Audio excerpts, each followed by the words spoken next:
Shabbat Shalom, and welcome back to the day of rest, the Sabbath, the best day of the week, in my opinion.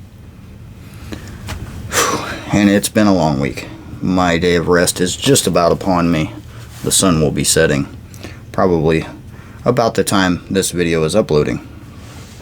I do intend to upload this video to the Gremlin Nation channel immediately after the reading, and then set it as a premiere on the Grim Survival channel.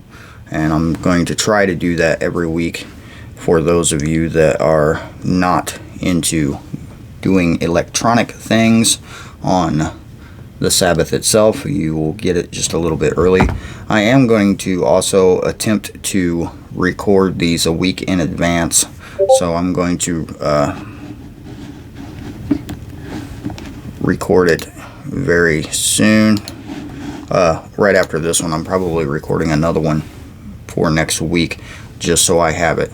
And that would also allow me, if I have time in the week, to throw one up midweek and then record another one that day for the Sabbath as well. So I can probably be more efficient with my time. And yeah, I do have to answer a message, so it's kind of important.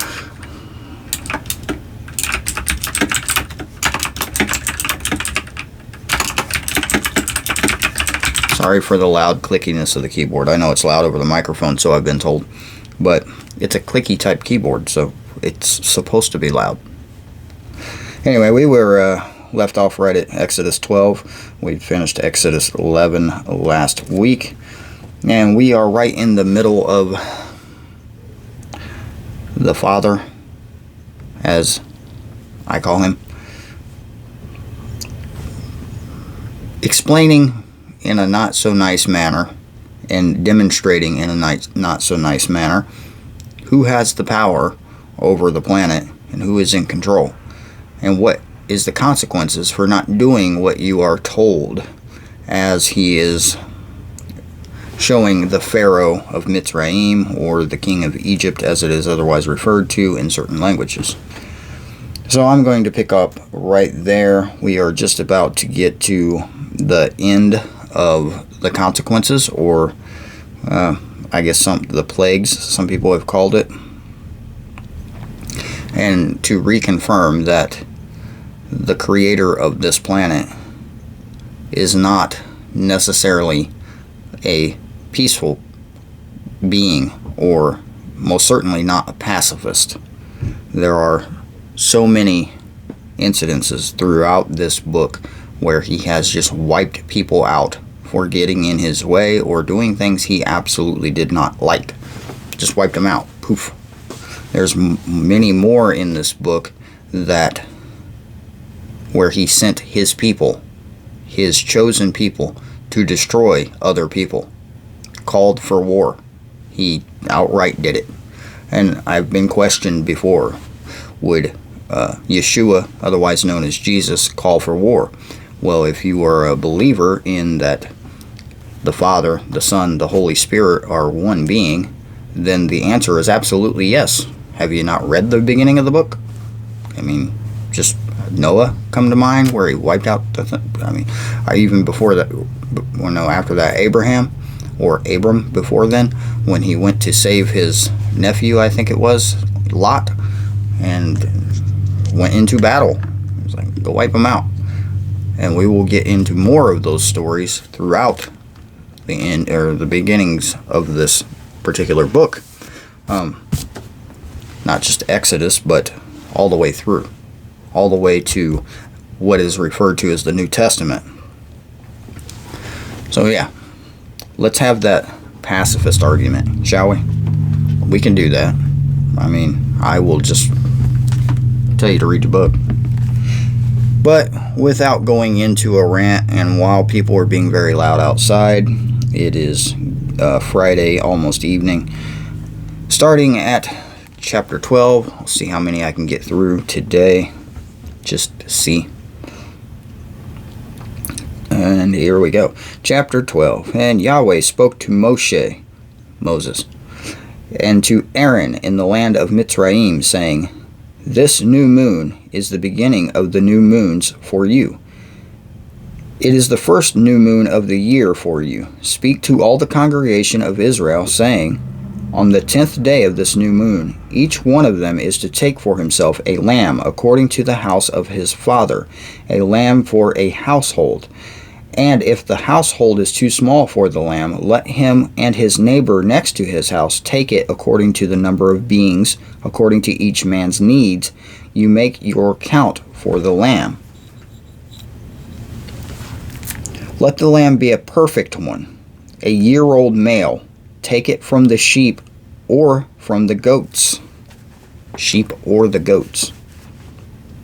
And you shall keep it until the 14th day of the same new moon.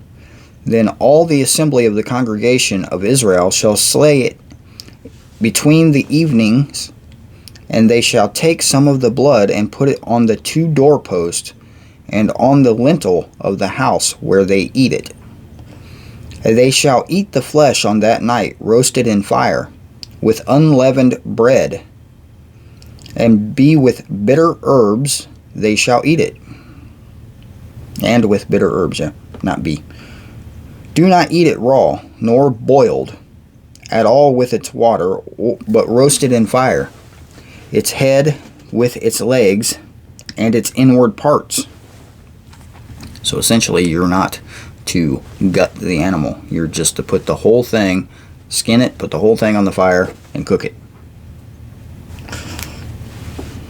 And do not leave it until morning. And what remains of it until morning you are to burn with fire. And this is how you eat it. Your loins girdled, your sandals on your feet, and your staff in your hand. And you shall eat it in haste. It is the Pesach, or Pesach of Yahweh, the Passover. This is the Passover. The Passover is one of the holidays that is biblical. Easter is not a biblical holiday. Christmas is not a biblical holiday. Easter and Christmas are actually pagan holidays. And there are things in this book telling you specifically not to do some of the things in those particular holidays. And we could just go on a whole long rant on that, but I'm not doing it. Alright, chapter 12, verse 12. And I shall pass through the land of Mitzrayim on that night, and shall strike all the firstborn in the land of Mitzrayim, both man and beast. And on all the majority of Mitzrayim I shall execute judgment. I am Yahweh, or Yahuwah, depending on your translation and your understanding. And the blood shall be a sign for you on the houses where you are. And when I see the blood, I shall pass over you, and let the plague not come onto you to destroy you when I strike the land of Mitzrayim. And this day shall become to you a remembrance, and you shall celebrate it as a festival to Yahweh throughout your generations. Celebrate it as a festival, an everlasting law. Let's read that again, just again. 12:14. And this day shall become to you a remembrance, and you shall celebrate it as a festival to Yahweh throughout your generations. Yeah, still having generations. Celebrate it as a festival, an everlasting law. Can somebody define everlasting for me? Because, I may just... Everlasting law. Get it? Forever. Everlasting. It never stops. We are to still be doing this. There's nothing in the rest of this book that said stop doing this. Nowhere does it say that. Now, not everybody has the ability to go and kill a lamb and put its blood up, but you can still celebrate the Passover feasts, unleavened bread, without slaughtering a lamb, because I know not everybody has that ability. That's okay. You can still celebrate without doing that. You can. It's still possible. Everlasting law. The modern church, okay, I'm not going to go in there, but the modern church, they don't do this. The modern Christian church doesn't do this, and they actually will tell you that you don't have to. Where in this book does it say you don't have to? What I'm reading is everlasting law throughout your generations. Anyway, 12:15. 7 days you shall eat unleavened bread. Indeed, on the first day you shall cause leaven to cease from your houses. For whoever eats leavened bread from the first day until the 7th day, that being shall be cut off from Israel, cut off from his people. Unleavened bread. You're supposed to remove all leavening from your households on this day or on this week during this festival. Remove it. That means if you have bread in your house, get it out. If you have a bunch of yeast stored up, get it out. Look up leavening agents and make sure you don't have any in your house. I know it says in your household. It doesn't say you can't store it in your shed. Just saying, you don't have to throw it away.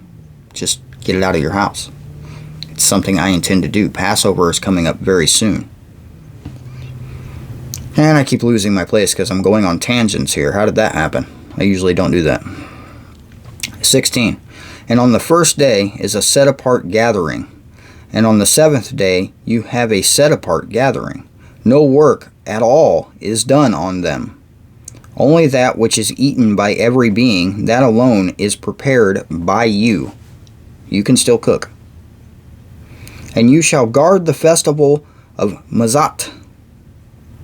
For all this same day I brought you your divisions out of the land of Mitzrayim, and you shall guard this day throughout your generations, an everlasting law.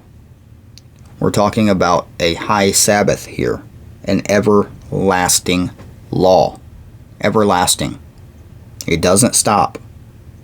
In the first month, on the 14th day of the new moon in the evening, you shall eat unleavened bread until the 21st day of the new moon in the evening. For 7 days no leaven is to be found in your houses. For if anyone eats what is leavened, that same being shall be cut off from the congregation of Israel, whether sojourner or native of the land. That means you and me.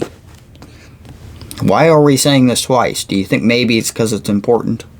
Because in the book, when it was originally written, it didn't have numbers, verses, and chapters. It was just all together. There wasn't chapters, numbers, and verses. They didn't do that when they first wrote this. So when you see something that's being repeated more than once, that means they're trying to beat it into your head. Pay attention. Listen. Do what it says. Everlasting law. I believe I was at 20. Do not eat that which is leavened in all of your dwellings. You are to eat unleavened bread. And Moshe called for all the elders of Israel and said to them, Go out and take lambs for yourself according to your clans, and slay the Pascha, the Passover lamb. And you shall take a bunch of hyssop and dip it in the blood that is in the basin, and strike the lintel and the 2 doorposts with the blood that is in the basin. And none of you shall go out of the door of his house until morning. Don't go outside. They're on lockdown.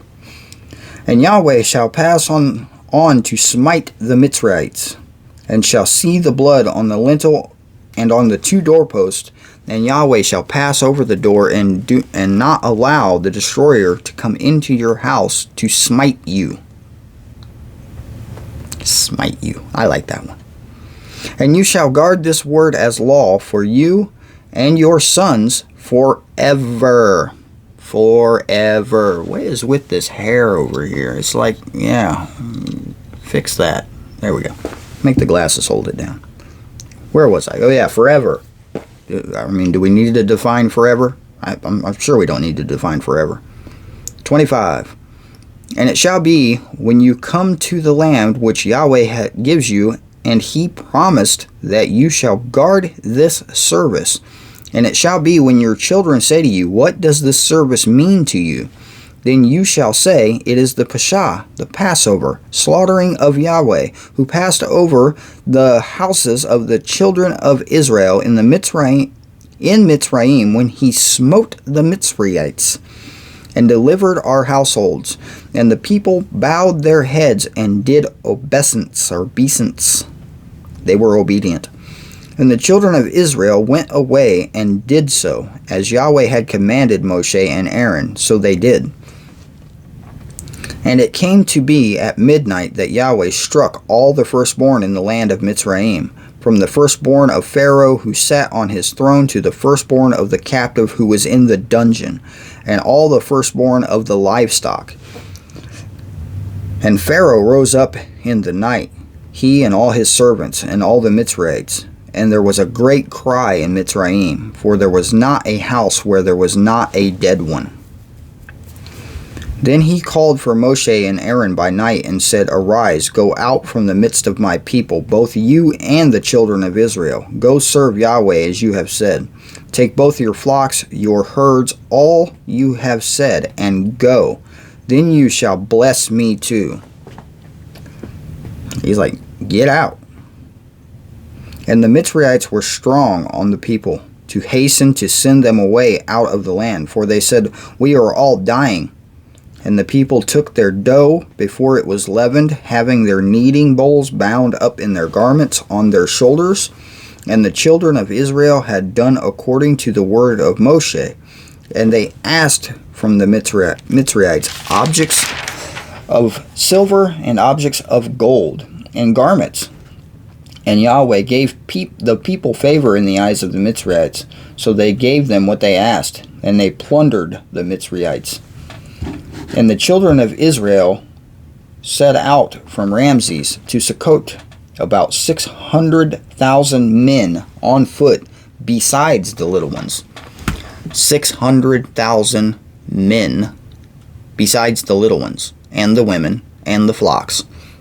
Estimates are somewhere between 3 to 5 million people are leaving right now. It's not just a few, it's 3 to 5 million people.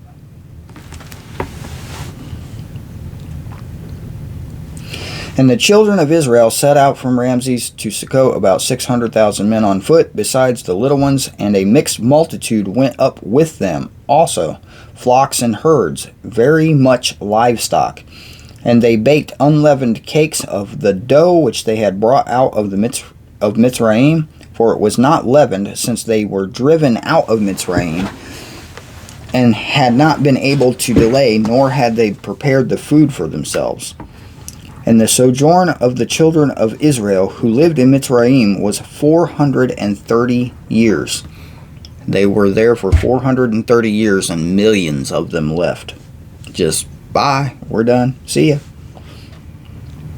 And it came to be at the end of the 430 years, on the same day, it came to be that all divisions of Yahweh went out from the land of Mitzrayim.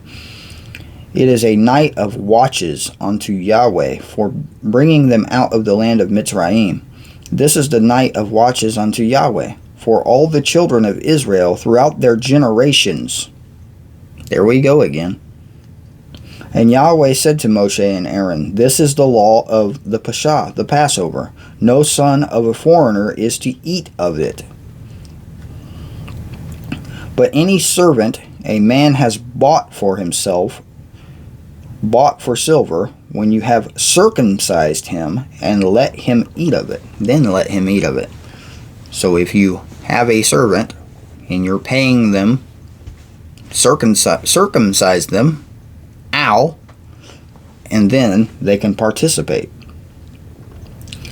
A settler and a hired servant does not eat of it. It is eaten in one house. You are not to take any of the flesh outside of the house, nor are you to break any of the bone of it. All the congregation of Israel are to perform it. And when a sojourner sojourns with you, you shall perform the Pesach to Yahweh. Let all his males be circumcised, and then let him come near and perform it. But he shall be as a native of the land, but let no uncircumcised eat of it. There is one Torah for the native born and for the sojourner who sojourns among you.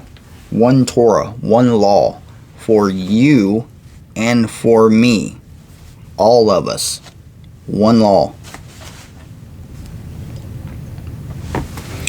And the children of Israel did as Yahweh commanded Moshe and Aaron, so they did.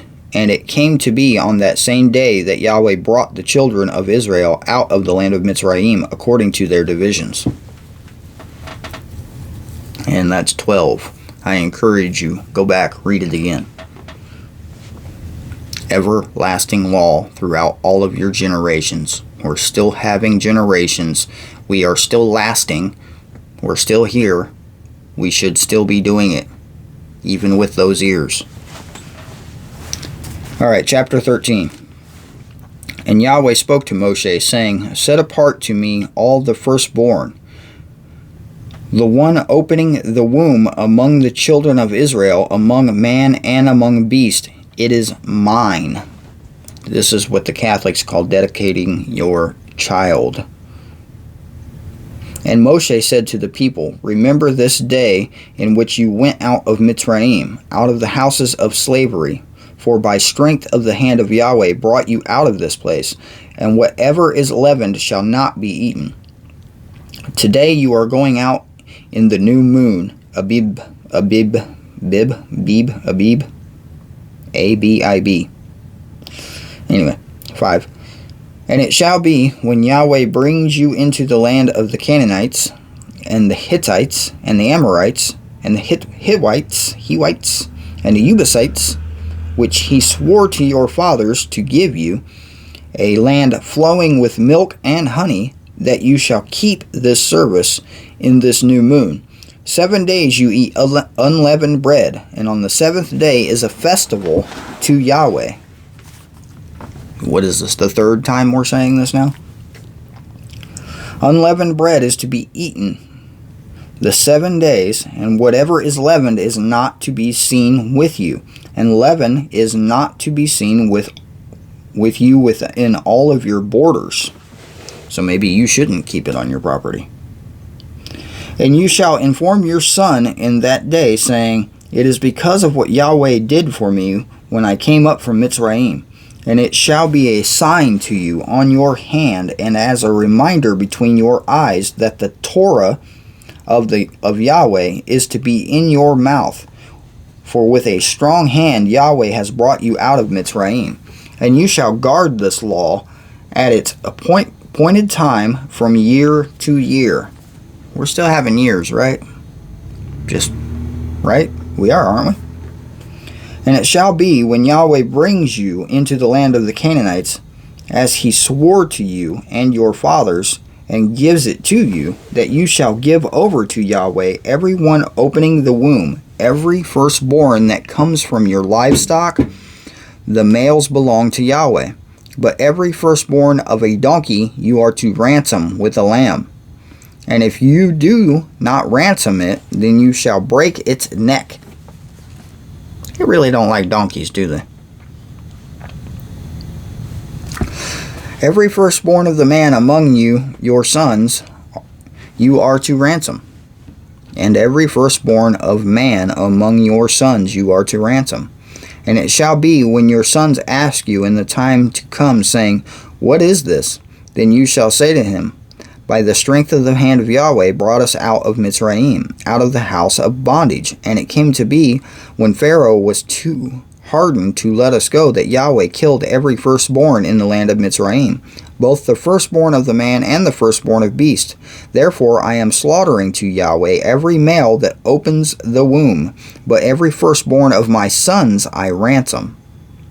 And it shall be as a sign on your hand, and as a frontlets between your eyes, for by strength of the hand of Yahweh brought us out of Mitzrayim. And it came to be, when Pharaoh had let the people go, that Elohim did not lead them by the way of the land of the Philistines, through that was nearer, for Elohim said, Lest the people regret when they see fighting and return to Mitzrayim.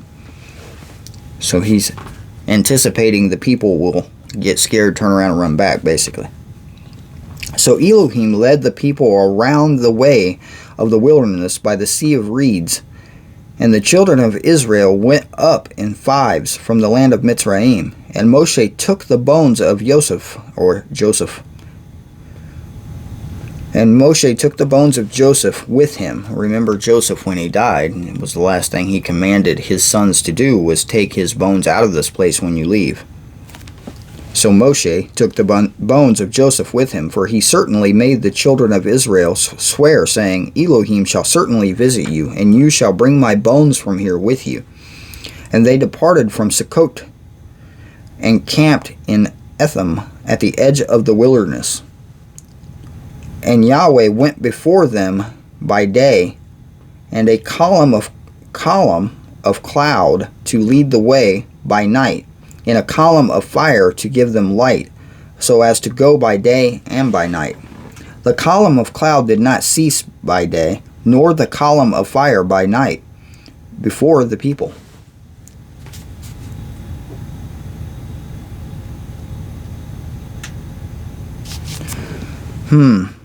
A column of fire by night, and a column of smoke or a cloud by day. Can you imagine what that would look like?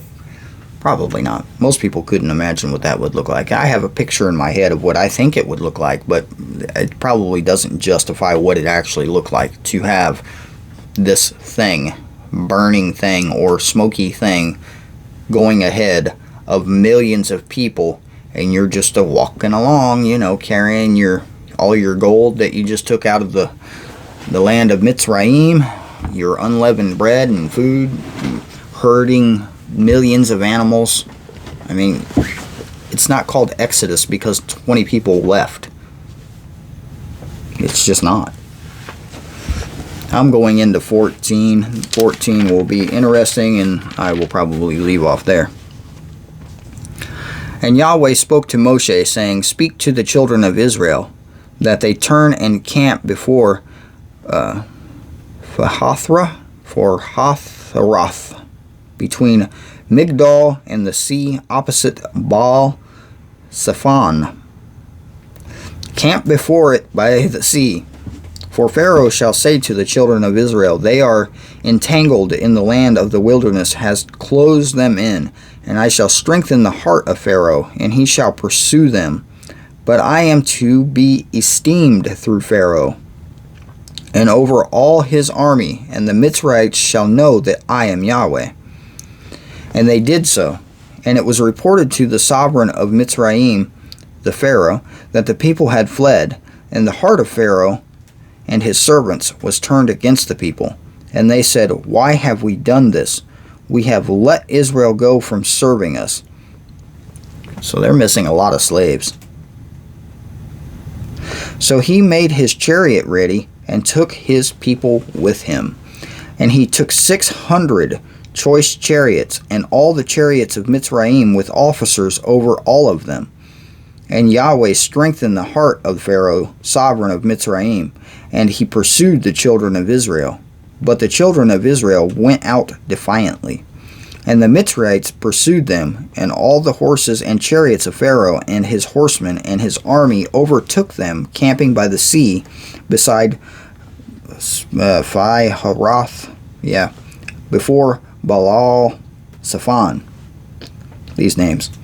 And when Pharaoh drew near, the children of Israel lifted their eyes and saw the Mitzrayites coming after them, and they were greatly afraid. So the children of Israel cried out to Yahweh. Cried out.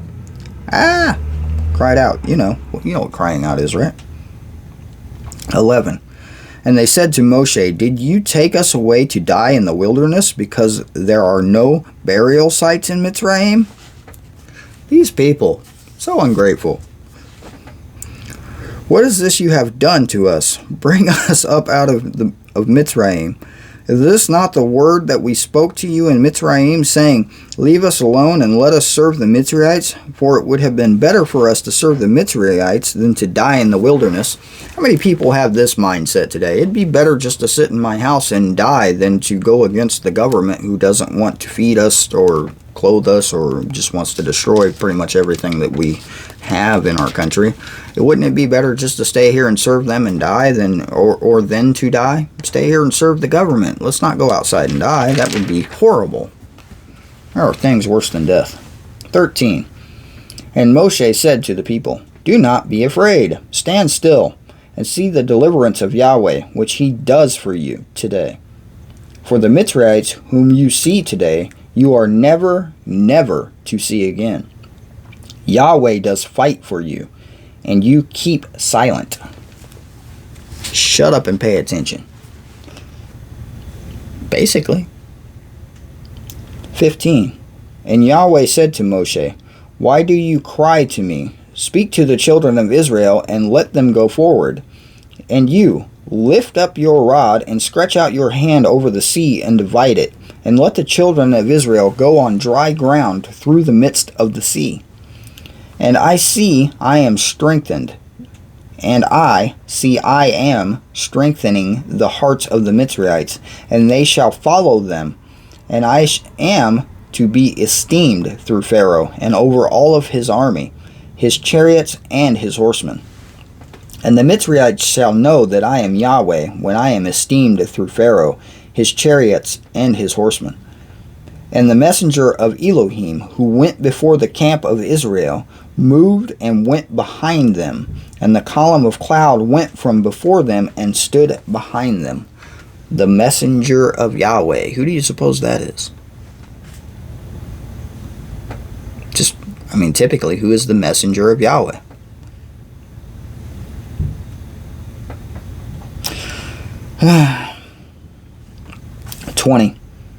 And came between the camp of the Mitzrayites and the camp of Israel, and it was the cloud and the darkness it gave, light by night, and the one did not come near the other all night. And Moshe stretched out his hand over the sea, and Yahweh caused the sea to go, and made the sea into dry land, and the waters were divided. And the children of Israel went into the midst of the sea on dry ground, and the waters were a wall to them on their right and on their left.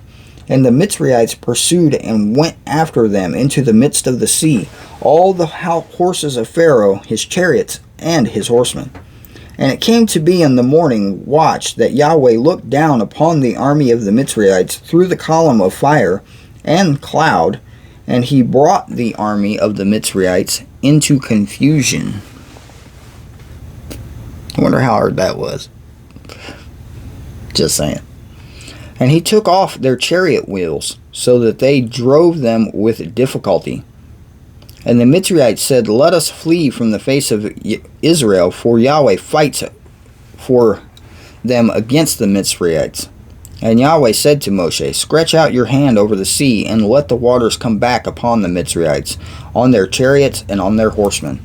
And Moshe stretched out his hand over the sea, and the sea returned to its usual flow at the break of day, with the Mitzrayites fleeing into it. Thus Yahweh overthrew the Mitzrayites in the midst of the sea, and the waters returned and covered the chariots and the horsemen, and all the army of Pharaoh that came into the sea after them, and not even one was left of them.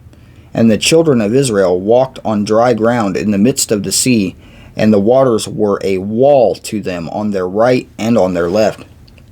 Thus Yahweh saved Israel that day out of the hand of the Mitzrayites, and Israel saw the Mitzrayites dead on the seashore. And Israel saw the great work which Yahweh had done in Mitzrayim. And the people feared Yahweh, and believed Yahweh and his servant Moshe. Tell me again how the Father is a pacifist. He wants to hug you and love you, give you everything you need, just be nice to you. The Creator is a very loving Creator to his people, but that doesn't make everyone his people. Not everyone is. Not everyone is willing to be. Not everyone wants to be. But everyone can be if they just ask. Read the book and do what it says. The Gentiles, which would be basically us, people grafted in to the children of Israel. Basically us. Unless you are a direct descendant, you are more than likely a Gentile. The instructions in the back of the book, I believe it's in the book of Acts, tells us what Gentiles are to do. Does anybody know? You do not fornicate. You do not drink of the blood. You go to the church on the Sabbath and learn the Torah. And there's one more that escapes me right now because it probably isn't quite as important in this particular conversation, but it is important, and I will go and rememorize that. My brain kind of is like an overload today. So yeah, but one of those very important things for everyone to do, this was the first iterations of the Christian church, essentially. Everyone was to do this. Go to the temple on Sabbath, learn the Torah. What is the Torah? The first 5 books that you find in the large book that you own. It doesn't matter what copy you have. I like the scriptures. It's the best copy in my opinion. It really is, in my opinion. But it doesn't matter if you have a King James version, if you have the New International Version, if you have the English Standard Version. Read the book. Do what it says. It's as simple as that. The churches make it out to be so difficult to do the feasts and to keep the Torah. It's not. It's not hard at all. It's really one of the easiest things you will ever do in your life if you just read the book and understand what it is you're supposed to do. Essentially, you have holidays in the book that you're supposed to keep. Laws of being a decent person in the book that you're supposed to do. It's not hard. It's only hard for people who don't care. People who don't care find it to be very difficult. Read the book. I can't say that enough. Thank you for watching. Shabbat Shalom, everyone. See you next week.